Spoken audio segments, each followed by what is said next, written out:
6 / a voice that keeps silence. Phenomenological silence then can only be reconstituted by a double exclusion or double reduction, that of the relation to the other within me in indicative communication, and that of expression as a stratum that is subsequent to, above, and external to that of sense. It is in the relation between these two exclusions that the strange prerogative of the vocal medium will become clear.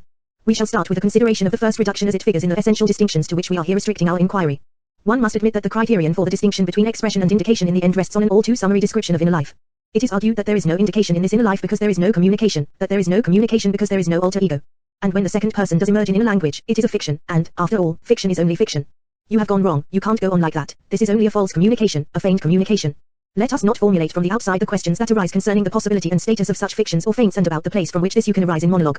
Let us not ask these questions yet, their necessity will become even more evident when Husserl comes to note that, besides the you, personal pronouns in general, and especially the J, are essentially occasional expressions, without objective sense, and that in communicative speech they always function as indications. The I alone achieves its meaning within solitary speech and functions outside it as a universally operative indication. First investigation, chap. Ill. 26, et. p. 316. For the moment let us ask in what sense, and in view of what, the structure of inner life is simplified here, and how the choice of examples is revelatory of Husserl's project. It is so in at least two respects. 1. These examples are of a practical order. In the propositions chosen the subject addresses himself as if to a second person whom he blames or exhorts, upon whom he enjoins a decision or a feeling of remorse. This doubtless proves that we are not here dealing with indication. Nothing is shown, directly or indirectly, the subject learns nothing about himself, his language refers to nothing that exists. The subject does not inform himself, in the sense of either Kungab or Kundnam. Husserl has to choose his examples in the practical sphere in order to show both that nothing is indicated in them and that they are examples of false languages. Supposing that another kind of example could not be found, one might in fact be tempted to conclude from these examples that inner speech is always essentially practical, axiological, or axiopoetical. Even when one tells himself you are thus and so does not the predication envelop a valuative or productive act. But it is precisely this temptation that Husserl wants, above all and at all costs, to avoid. He always determined the model of language in general, indicative as well as expressive, on the basis of the or in. Whatever care he subsequently took to respect the originality of the practical stratum of sense and expression, whatever the success and rigor of his analyses, he continued to affirm the reducibility of axiology to its logico-theoretical core. 1. Here again we find the necessity which pushed him to study language from a logical and epistemological point of view and pure grammar as pure logical grammar, governed more or less immediately by the possibility of a relationship with objects. Speech that is false is not speech, and contradictory, wider sinning, speech avoids nonsense, unsynicate, only if its grammaticalness does not prohibit a meaning, be due to, voloidia, or meaning intention, which in turn can be determined only as the aiming at an object. It is therefore noteworthy that logical theory, theorem in general, governs not only the determination of expression, of logical signification, but even that which is excluded from it, that is, indication, showing or pointing as Weisen or Zeigen in the Hinweis or Anzeigen. It is also noteworthy that Husserl should, at a certain level, refer to an essentially theoretical core of indication so as to exclude it from expression, which is itself purely theoretical. Perhaps at this level the determination of expression is contaminated by that very thing it seemed to exclude, Zeigen, the relation to the object as indicative showing, the pointing out of what is before the eyes or what in its visibility is always capable of appearing to an intuition, is only provisionally invisible. Zeigen is always an intending, meinen, that predetermines the profound essential unity between the Anzeigen proper to indication and the Hinzeigen proper to expression. And, in the final instance, signs, Zeichen, always refer to Zeigen, to the space, visibility, field, and compass of what is objected and projected. They refer to phenomenality as a state of encounter, com vis-a-vis, and surface, as evidence or intuition, and first of all as light. What, then, about speech, voix, and time? If showing is the unity of gesture and perception in signs, if signification is assigned to the pointing finger and the eye, and if this assignation is prescribed for every sign, whether indicative or expressive, discursive or non-discursive, what can be said about speech and time? And why is Husserl bent upon separating indication from expression? Does uttering or hearing signs reduce the indicating spatiality or mediation? Let us be patient a little longer. To the example chosen by Husserl, you have gone wrong, you can't go on like that, must then prove two things at once, that this proposition is not indicative, and thus is a fictitious communication, and that it does not give the subject any knowledge of himself. Paradoxically, it is not indicative because, as non-theoretical, non-logical, and non-cognitive, it is not expressive either. Thus it would be a phenomenon of completely fictitious signification. Thus we confirm the unity of Zeigen before its diffraction into indication and expression. However, the temporal modality of these propositions is not without importance.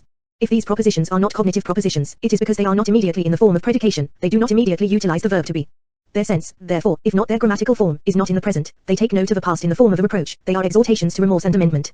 The present indicative of the verb to be is the pure and teleological form of expression insofar as it is logical, or, better, we should say the present indicative of the verb to be in the third person.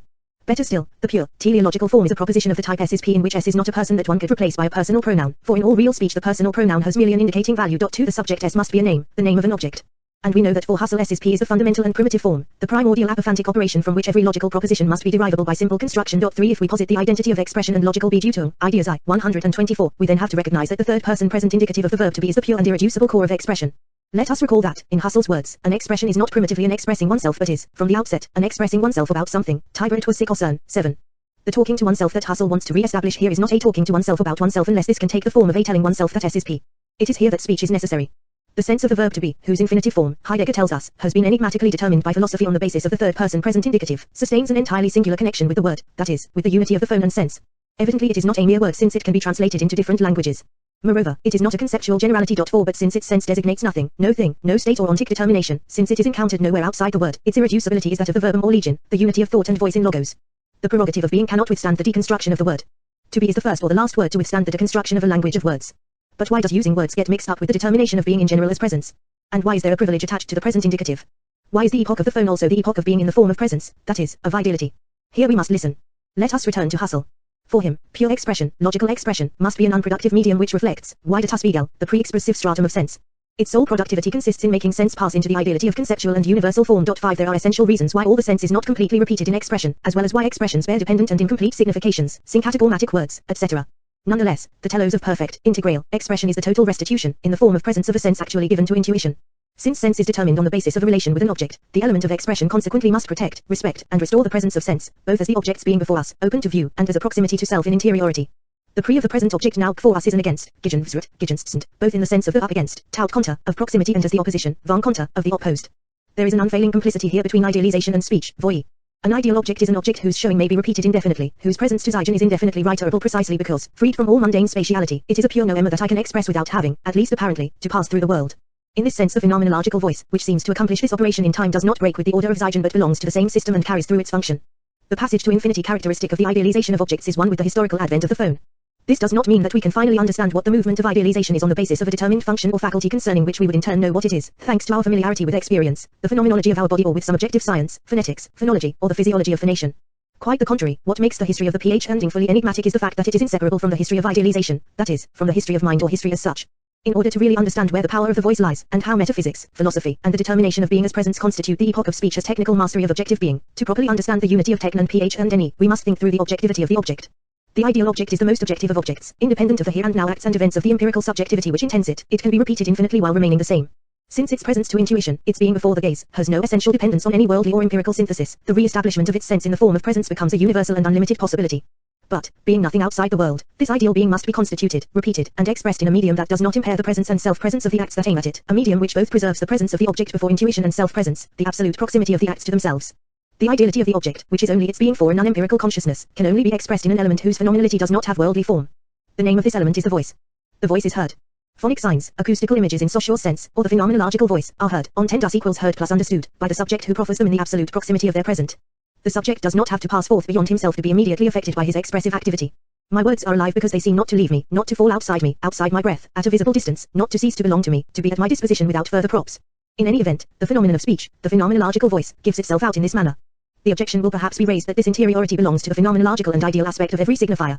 The ideal form of a written signifier, for example, is not in the world, and the distinction between the graphem and the empirical body of the corresponding graphic sign separates an inside from an outside, phenomenological consciousness from the world. And this is true for every visual or spatial signifier. And yet every non-phonic signifier involves a spatial reference in its very phenomenon in the phenomenological, known worldly, sphere of experience in which it is given. The sense of being outside in the world is an essential component of its phenomenon. Apparently there is nothing like this in the phenomenon of speech. In phenomenological interiority, hearing oneself and seeing oneself are two radically different orders of self-relation. Even before a description of this difference is sketched out, we can understand why the hypothesis of the monologue could have sanctioned the distinction between indication and expression only by presupposing an essential tie between expression and ph and ne. Between the phonic element, in the phenomenological sense and not that of a real sound, and expression, taken as the logical character of a signifier that is animated in view of the ideal presence of a bedeutung, itself related to an object, there must be a necessary bond. Husserl is unable to bracket what in glossomatics is called the substance of expression without menacing his whole enterprise. The appeal to this substance thus plays a major philosophical role. Let us try, then, to question the phenomenological value of the voice, its transcendent dignity with regard to every other signifying substance. We think, and will try to show, that this transcendence is only apparent. But this appearance asterisk is the very essence of consciousness and its history, and it determines an epoch characterized by the philosophical idea of truth and the opposition between truth and appearance, as this opposition still functions in phenomenology. It can therefore not be called appearance or be named within the sphere of metaphysical conceptuality. One cannot attempt to deconstruct this transcendence without descending, across the inherited concepts, toward the unknowable. The apparent transcendence of the voice thus results from the fact that the signified, which is always ideal by essence, the express bedeutung, is immediately present in the act of expression. This immediate presence results from the fact that the phenomenological body of the signifier seems to fade away at the very moment it is produced. It seems already to belong to the element of ideality. It phenomenologically reduces itself, transforming the worldly opacity of its body into pure diaphaniety. This effacement of the sensible body and its exteriority is for consciousness the very form of the immediate presence of the signified. Why is the phoneme the most ideal of signs? Where does this complicity between sound and ideality, or rather, between voice and ideality, come from? Hegel was more attentive to this than any other philosopher, and, from the point of view of the history of metaphysics, this is a noteworthy fact, one we will examine elsewhere. When I speak, it belongs to the phenomenological essence of this operation that J hear myself, J em entendi, at the same time that I speak. The signifier, animated by my breath and by the meaning intention, in Husserl's language, the expression animated by the bedeutungs intention, is in absolute proximity to me. The living act, the life-giving act, the lebendig Geet, which animates the body of the signifier and transforms it into a meaningful expression. The soul of language seems not to separate itself, from its own self-presence. It does not risk death in the body of the signifier that is given over to the world and the visibility of space. It can show the ideal object or ideal Bedutum connected to it without venturing outside ideality, outside the interiority of self-present life. The system of Zeigen, the finger and eye movements, concerning which we earlier wondered whether they were not inseparable from phenomenality, are not absent here, but they are interiorized.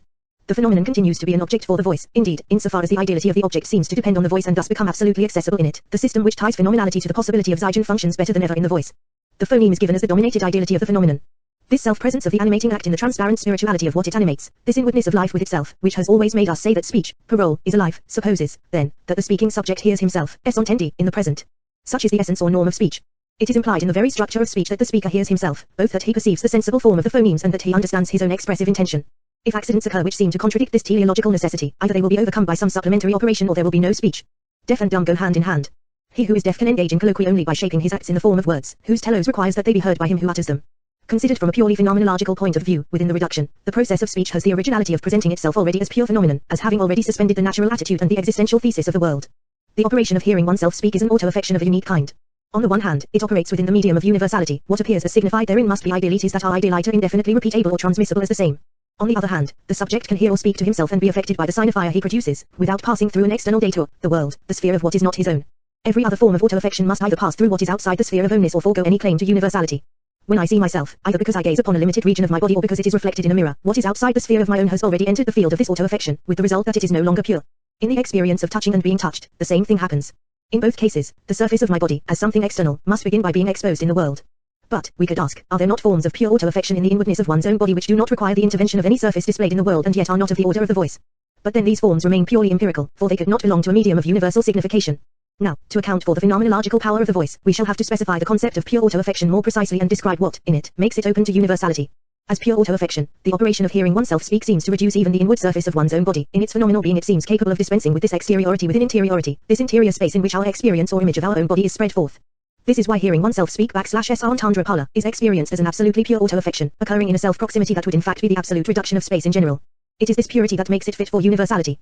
Requiring the intervention of no determinate surface in the world, being produced in the world as pure auto-affection, it is a signifying substance absolutely at our disposition.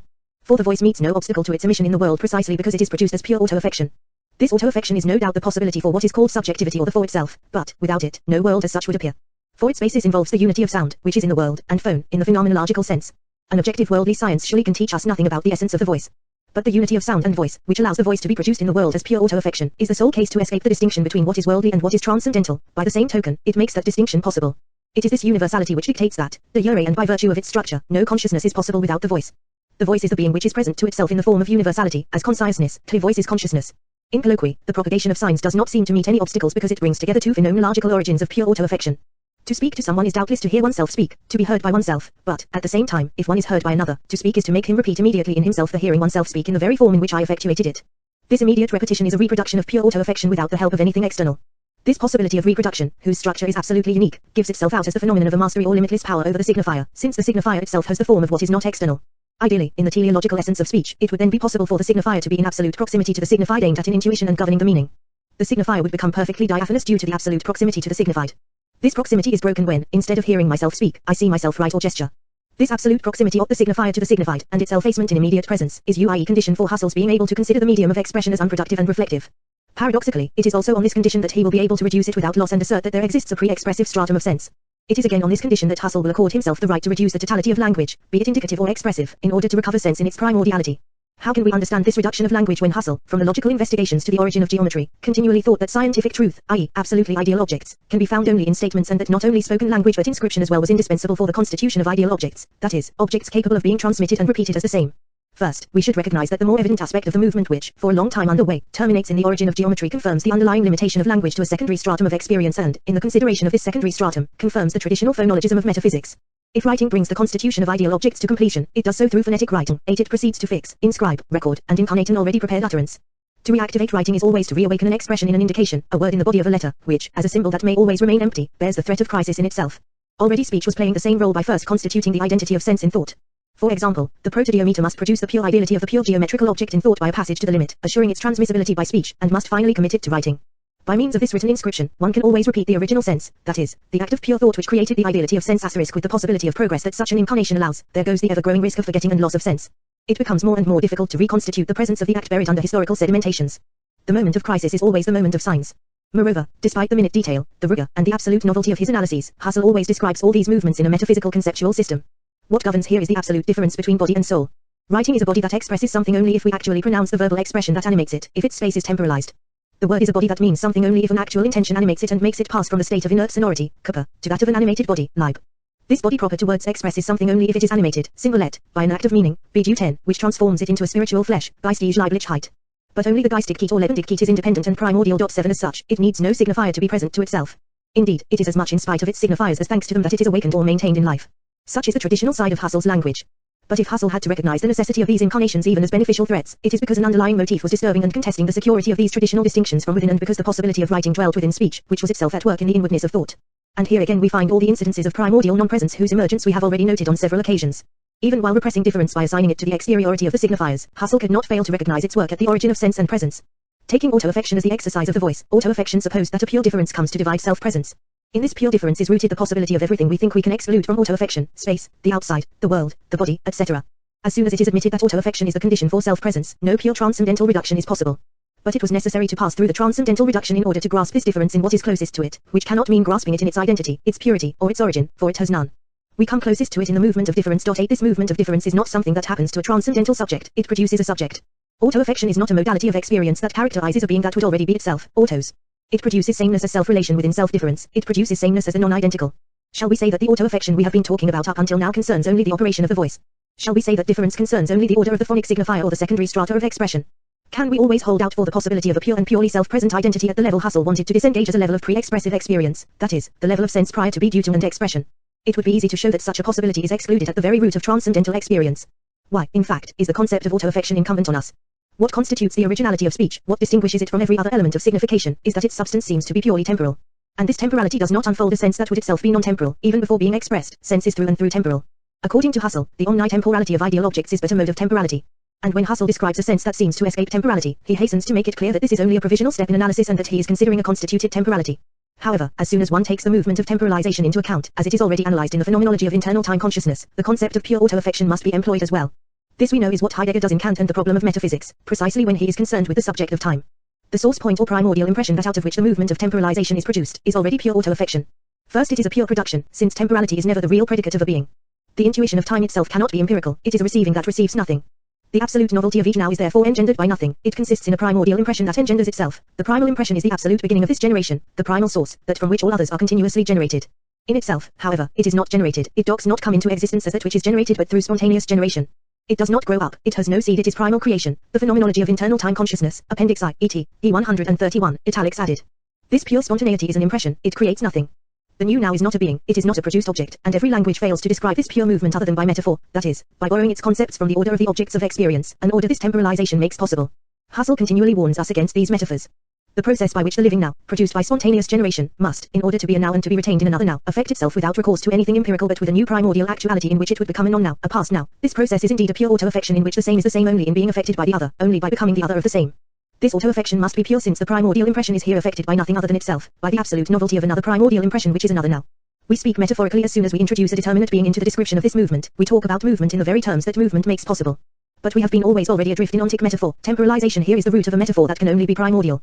The word time itself, as it has always been understood in the history of metaphysics, is a metaphor which at the same time both indicates and dissimulates the movement of this auto-affection. All the concepts of metaphysics, in particular those of activity and passivity, will and nihil, and therefore those of affection or auto-affection, purity and impurity, etc., cover up the strange movement of this difference. But this pure difference, which constitutes the self-presence of the living present, introduces into self-presence from the beginning all the impurity putatively excluded from it. The living present springs forth out of its non-identity with itself and from the possibility of a retentional trace. It is always already a trace. This trace cannot be thought out on the basis of a simple present whose life would be within itself. The self of the living present is primordially a trace. The trace is not an attribute, we cannot say that the self of the living present primordially is it. Being primordial must be thought on the basis of the trace, and not the reverse. This proto-writing is at work at the origin of sense. Sense, being temporal in nature, as Husserl recognized, is never simply present, it is always already engaged in the movement of the trace, that is, in the order of signification. It has always already issued forth from itself into the expressive stratum of lived experience. Since the trace is the intimate relation of the living present with its outside, the openness upon exteriority in general, upon the sphere of what is not one's own etc., the temporalization of sense is, from the outset, a spacing. As soon as we admit spacing both as interval or difference and as openness upon the outside, there can no longer be any absolute inside, for the outside has insinuated itself into the movement by which the inside of the non-spatial, which is called time, appears, is constituted, is presented. Space is in time, it is time's pure leaving itself, it is the outside itself as a self-relation of time. The externality of space, externality as space, does not overtake time, rather, it opens as pure outside within the movement of temporalization. If we recall now that the pure inwardness of phonic auto-affection supposed the purely temporal nature of the expressive process, we see that the theme of a pure inwardness of speech, or of the hearing oneself speak, is radically contradicted by time itself. The going forth into the world is also primordially implied in the movement of temporalization. Time cannot be an absolute subjectivity precisely because it cannot be conceived on the basis of a present and the self-presence of a present being. Like everything thought under this heading, and like all that is excluded by the most rigorous transcendental reduction, the world is primordially implied in the movement of temporalization. As a relation between an inside and an outside in general, an existent and a non-existent in general, a constituting and a constituted in general, temporalization is at once the very power and limit of phenomenological reduction. Hearing oneself speak is not the inwardness of an inside that is closed in upon itself, it is the irreducible openness in the inside, it is the I and the world within speech. Phenomenological reduction is a scene, a theatre stage. Also, just as expression is not added like a stratum 10 to the presence of a pre-expressive sense, so, in the same way, the inside of expression does not accidentally happen to be affected by the outside of indication. Their intertwining, verflichtung, is primordial, it is not a contingent association that could be undone by methodic attention and patient reduction. The analysis, necessary as it is, encounters an absolute limit at this point. If indication is not added to expression, which is not added to sense, we can nonetheless speak in regard to them, of a primordial supplement. Their addition comes to make up for a deficiency, it comes to compensate for a primordial non-self-presence. And if indication, for example, writing in the everyday sense, must necessarily be added to speech to complete the constitution of the ideal object, if speech must be added to the thought identity of the object, it is because the presence of sense and speech had already from the start fallen short of itself.